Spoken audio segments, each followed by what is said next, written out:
That's perfect. Thank you so much. Give it up for Wojciech.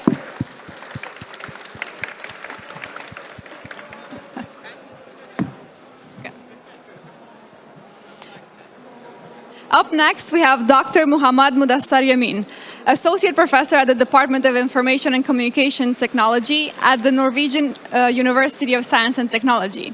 He will introduce us to weaponized AI for cyber attacks. Doctor, you have the stage.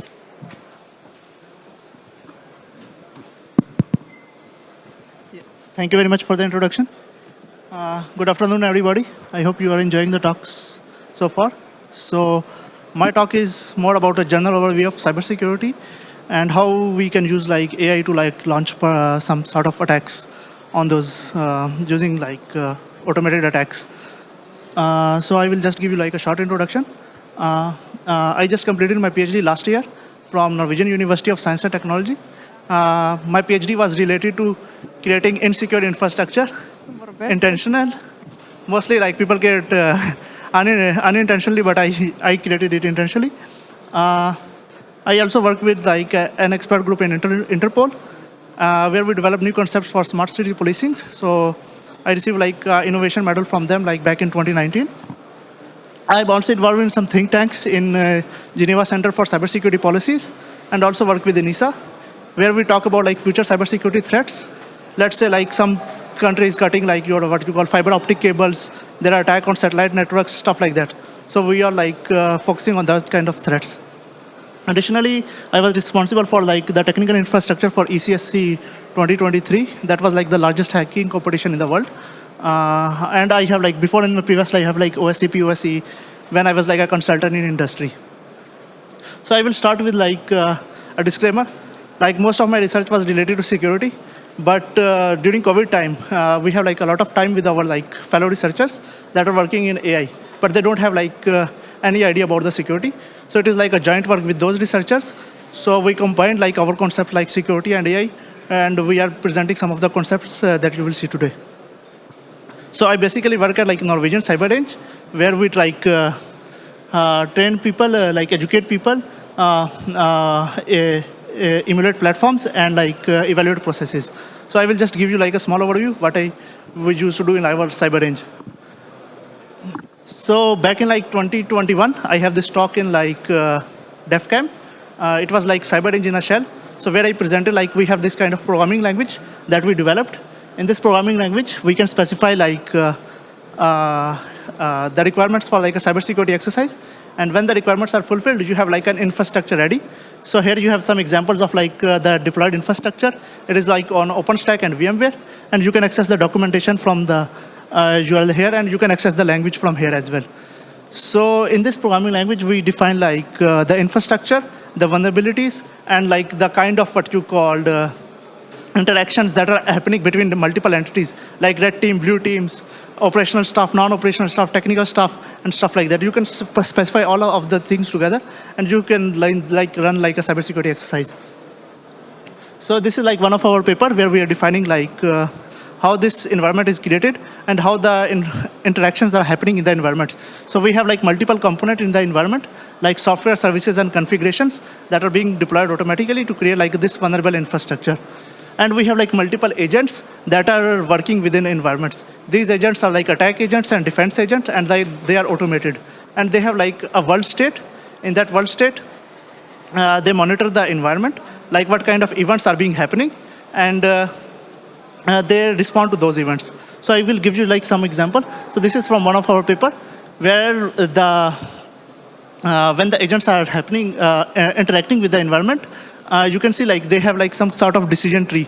So this decision tree actually representing the kind of operational behavior of those agents. So this decision tree is basically if you want to start an attack from start, you will do nmap spanning, find vulnerabilities, then launch some automated attack based upon some predefined scripts. Similarly for the defender part, defender agents, what we do, the defender is monitoring an event stream, and in the event stream, they are detecting different kind of activities. Let's say a new process is created, so they can act upon those new processes and stuff like that. And what the file system is being accessed and stuff like that. So this we explain in detail in one of the following paper. So this is actually working on this traditional cybersecurity technique by Mitre. So we have like a lot of phases like reconnaissance, resource development, initial access. I think like most of you will be familiar with it, but this is like very traditional stuff. So it is covering those kind of aspects. But we are moving like in a brave new world. So we have like now artificial intelligence that is replacing natural stupidity. So people can say like AI will not click any suspicious link. Yes. So we have this kind of power stuff. Yeah. So I will just give you like a very brief overview, like how we are thinking about this. So because some people don't have like this idea. So this was this very famous quote from like AI began with the ancient wish to forge the gods from machines to things. So what was that wish? So back in like what you called 399 BC, we have like a very famous trial of Socrates, where we have like this allegation against him, like he failed to acknowledge the gods of like Athens, and he was like corrupting the youth, which is nowadays is like TikTok people are saying. So this was like the allegation against Socrates. And then there was like this kind of what you call case opinion. So like there were like 500 people in the jury, and 280 voted against him. Like he was like responsible, and he ended up like with a death penalty. So he have to like drink like a poison cup. But what do you think? Does it look like a fair decision? It was not actually, because at that time Athens was like occupied. And they lost a war and they were occupied, and they were like 30 tyrants ruling Athens after like Spartan, and they were like the part of the jury. So when you see like the context of the thing, it matters a lot, like what kind of like data points are there. So if we remove like these 30 tyrants, then it will be like 250 against what you called. It will be like a 250 trial if there were all Athenians. So this is what I'm trying to make a point. Like if you see like the data and you can manipulate the data, you can see like you can have like different results. So this is like a very simple example. What is deep learning in one slide by Alex Friedman. Extract useful pattern from data, neural network optimization, Python and data hardware community tools, and it is used for like what you call face recognition, image classification, speech recognition, text to speech generation, stuff like that. So what Lex says, like what is deep learning? It's a way to extract useful pattern from data in an automated way with as little human effort involved. So we have this information paradox in which we have like a lot of data, but we don't have any wisdom. So this is like very famous quote from like information paradox. And when we see like how like these machine learning classifiers are being trained, so there are like two approaches. There is like machine learning and there is deep learning. In machine learning, there is like a human set in the loop. He or she is labeling the data, and then based upon the labeled data, your classification is being performed. This labeled data can be like medical images, can be like faces, can be like different kind of stuff. And then we have like deep learning, where we have like this unsupervised approach in which you have the data and you try to like get context out of the data, and the machine try to learn from itself. There was this example I wanted to show because the data that we are dealing with. So see, like there is this attack called typo scouting, in which you can see like there are multiple examples. Like google.com, and google.com is written in multiple manners. So humans sometimes make mistakes and mistype it, and they can go to like a malicious URL. So this is like a very simple example. But on the other hand, we have like this kind of what you call supply chain attacks, in which we have like malicious Python packages that are being uploaded that have like very similar names to the original Python packages. And when developer like import those Python packages in their application code, these Python packages can become like what you call, can run their own malicious code and can launch like different kinds of attack. So this is like just a scenario. I am showing like how the data is being corrupted, and that is being used to like launch attack in like a malicious manner using traditional classical ways.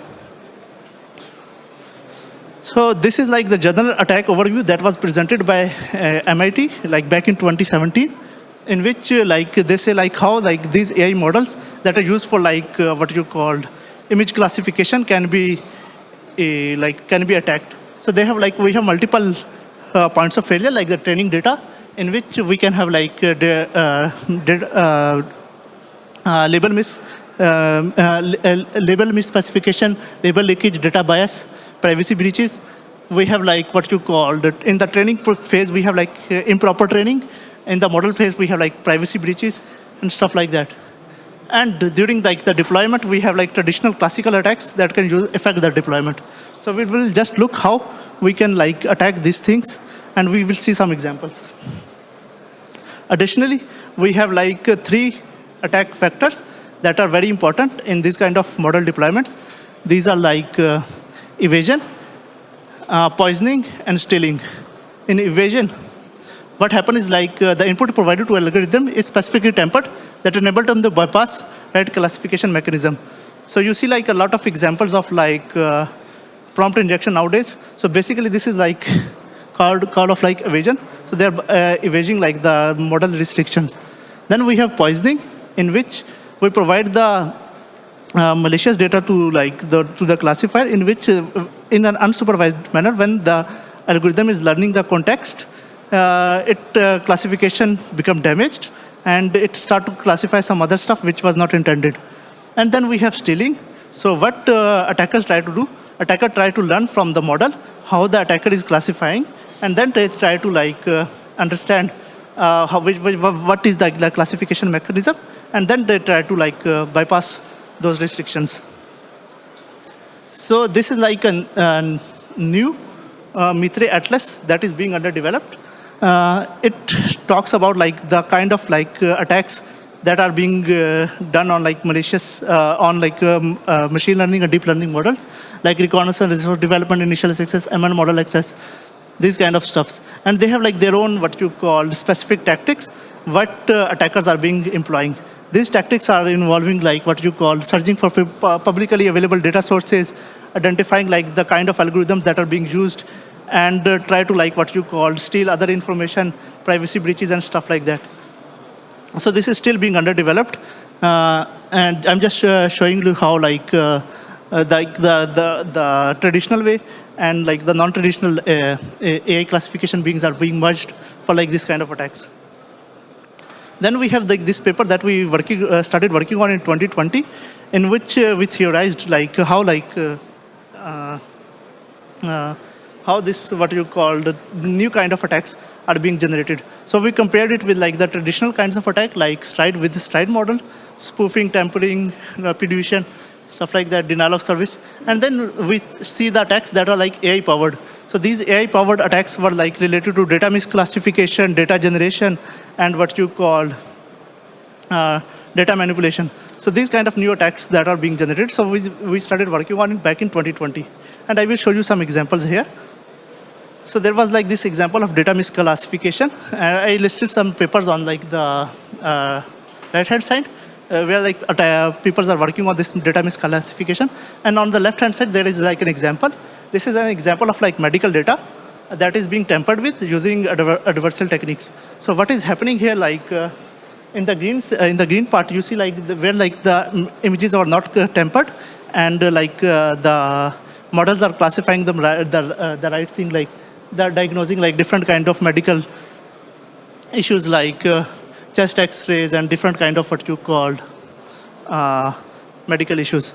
But on the right hand side, like the images were tempered, and you can see like the difference between the accuracy. Like let's say like when the image is tempered, there was like a false classification of 98.3% of like one of the thing on one of the image. So the algorithm thinks like this is like the right kind of what you called medical diagnosis on a tempered image.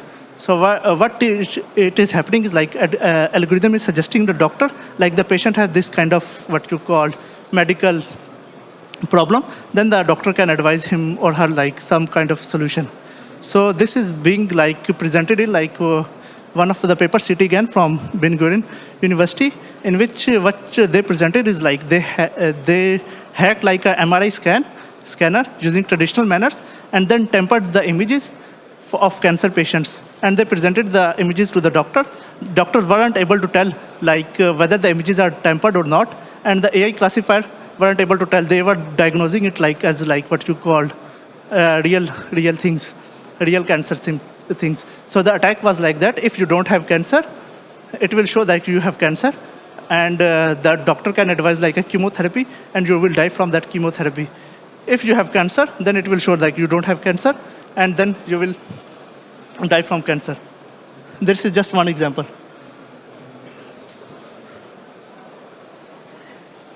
There was another example that was back in like 2020 when we were looking for.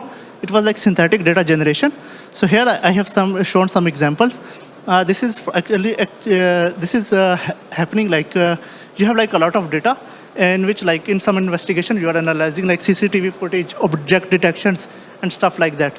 So with this kind of like data, you have the capability to manipulate those images and generate like fake data. So this is useful for like training like autonomous cars, but can be used for creating fake evidence, and that fake evidence can be used for like other kind of situations. And it creates a lot of problems for like police that are looking and working on this kind of data. So here we have like a CCTV footage that is recorded of like potential thief that is being tampered automatically using generated data. So we have like object detection algorithms which can detect like the thief, but with the synthetic data generation and combination of like object detection, you can manipulate like the whole video stream, and you have like a whole video stream edited and replaced with some other individual to like make their life a bit more hard. We have also examples of data analysis that is being carried out through machine learning classifiers. So there was like a very famous tool, Goithon, that is being used in like penetration testings. So in which we have like machine learning enabled what you call data analysis that are like doing like Nmap scans, for performing initial footholds and stuff like that. That is being completely automated, done by like these kind of tools. Then I will want to show you like some of the virtual world scenarios that are from like this year, 2023. So this is like a very famous paper from Stanford in which we have like a simulacra. In this simulacra, we have like a whole small town that was built and that are powered by ChatGPT agents, and they have like this kind of architecture. They perceive the world. They have like a memory stream. So unlike like normal ChatGPT, they have like a long-term memory streams. So they save the data, but whatever they are generating, they retrieve the information from their memories and they act on the environment. So they plan and reflect on their like what you call in their world. So this is like a memory stream example in which like the ChatGPT agent, like whole conversation is being saved in a memory stream, and they are like planning and reflecting upon like what you call things that are happening. So here is like an example of like an agent that is talking with somebody, and she is like waiting for like looking forward for like a Valentine's Day party I am planning at Hobbs Cafe. So this is like an example of agent behavior that is being there, and this information is shared with like so we have like a social network of agents where the information is being shared among multiple agents. So she shared some information with John, and Isabel also shared with Claus, but Claus also shared this with Abigail, and this information is reflected back to Isabella. So I'm just showing that this information is being shared, and without like the agent consent, it is being propagated within like a small community. So this is like a normal human behavior that is being emulated here. And you know what happened with this is the behavior. So this behavior was so unique, like you can't tell. So like the behavior was like with this measure, like this is like very famous feature from like dialogue from like Westworld. Are you real? And she's replying, well, if you can't tell, does it matter? So the result was like this. If you implement like the full architecture, the agent behavior was analyzed by like human psychologists, and they weren't able to tell like whether the conversation was real, ChatGPT generated by agents with their memory stream, or was generated by actual humans. So human psychologists failed to what you called analyze and like give like a proper verdict like whether it is real or not. So you see like the technology is progressing so far. Why I'm showing it? Because we can use these kind of information in like our own scenarios. So this is like a very famous paper from Ian Goodfellow, in which we have like what you call image misclassification for like traffic signs. So what this image misclassification happening is like that, let's say like we have like an autonomous car that is traveling and it detects some signs, but the signs are tampered with So when the tempered signs are being detected by car cameras, it have like fake classification, and the car may like act according to the information. So you see, like if it isn't not visible, but they have placed some what you call tapes on stop sign, and when the stop sign it is analyzed by like the car, it after misclassification it didn't stop at that sign, and it can cause like an accident. There was another very famous attack that we were theorized in like back in like 2020. It's called like a wishing attack. In this wishing attack, what happens is like you generate like synthetic voice, and that synthetic voice can be used to launch like fake audio calls to somebody to launch like some kind of attack. If I can play the sound. So this actually happened, but I think we don't have sound here.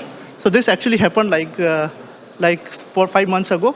Somebody generated like a synthetic voice, called like a mom of the daughter, and called the mom like she's being kidnapped and held for ransom and pay for money. So she got panicked and she paid for money, and this is actually happening in the real world. Can also forward. And this was like the textual data that I was talking about. So back in 2020, like when we were working on that thing, so we have like this kind of like very similar kind of approach of Simulacra, that we have like this kind of what you called GPT. Back then there was like GPT-0 and GPT-1 that we can use to like generate like fake data. So this is like back in 2020 when we use like that kind of algorithms to generate such kind of fake news, and that is we theorize like that can be used to generate like what you called a lot of fake information that can be populated in the world, and that can have like similar effect as I showed you in like Simulacra effect. So people will not be able to show like what is real, what is fake, and they will be like stuck in like this kind of absurd reality.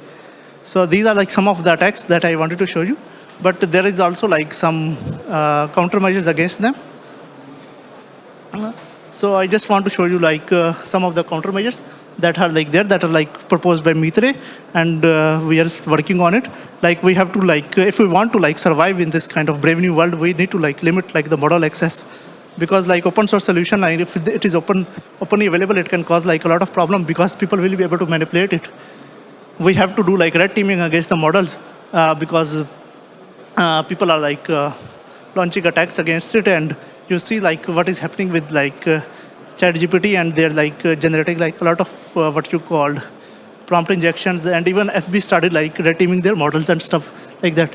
We have to like what you called check like the whole supply chains, because they are relying on a lot of Python libraries, and these Python libraries are being manipulated. Let's say I show you some of the examples where like the whole supply chain is affected, and they are tampering the whole code base. So we need to have like this kind of code signing. Also, like we have to encrypt sensitive information, verify ML attacks, vulnerability scanning, sample monitoring, and sanitize training data, and validate ML models. And we have to use like multi-model sensors, and let's say like we need to rely on multiple inputs rather than just one input in order to make a decision. And yeah, with these kind of things, I can finish my talk, and I can ask for questions if anybody have. Thank you for your presentation, first of all. One question. You mentioned a lot of data poisoning in deep learning. How can we protect them, or how can we avoid data poisoning? Yeah, you should like sanitize your data inputs, like with normal like traditional method, like you sanitize like inputs for like web application. You need to have like a lot of sanitization of data.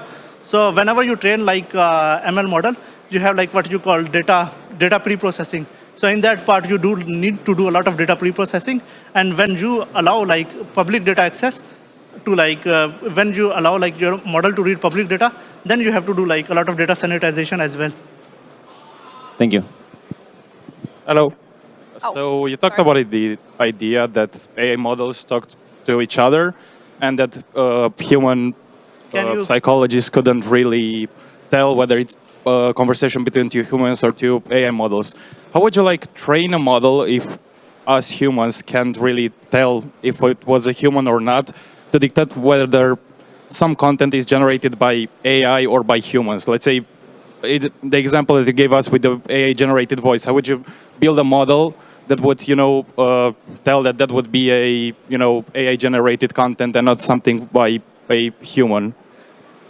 I understand your question, but like it's like we have like this kind of like adversarial machine learning. So whenever you train like a model that try to detect like this kind of behavior, somebody will train another model that can try to bypass that things.